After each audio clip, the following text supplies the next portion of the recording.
Les deux enquêtes du Monde sur les blessures de gilets jaunes sont d'un genre nouveau.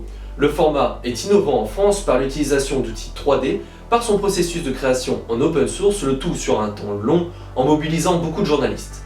D'autres projets avaient vu le jour aux États-Unis et en Angleterre. Des sources d'inspiration assumées par les journalistes du monde. Jetons un œil à ces différents projets. On commence avec la référence, les vidéos Visual Investigations du New York Times.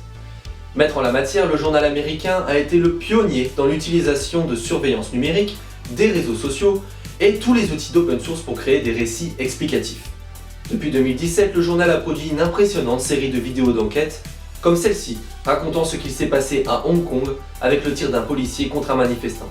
Image par image, pixel par pixel, chaque preuve numérique est extraite, analysée, compilée pour former un récit éclairant sur une situation souvent très floue. Un autre travail a inspiré les journalistes du Monde, le reportage Anatomy of a Killing de la BBC. En juillet 2018, une vidéo montrant l'exécution de 2 femmes et de leurs enfants devient virale sur internet. La BBC publie alors 2 mois plus tard une enquête rigoureuse qui permet de situer précisément le lieu où s'est passé les événements ainsi que les assassins. Les journalistes ont enquêté en suivant les méthodes de l'Open Source Investigation, dit OSI, comme les confrères du New York Times. À l'aide d'outils comme Google Maps, Google Earth ou Digital Globe, ils ont résolu différents puzzles, combinant les données pour apporter des réponses.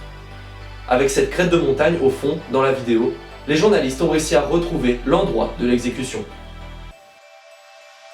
Plus de 2 mois de travail et 20 personnes ont été nécessaires pour enquêter et produire ce format. Le laboratoire britannique Forensic Architecture a été lui aussi un modèle de travail.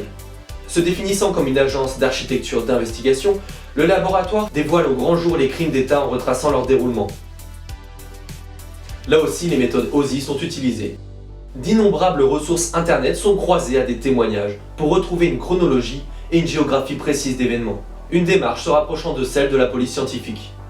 En 2017, le laboratoire révélait par exemple la destruction par un drone américain d'une mosquée civile en Syrie.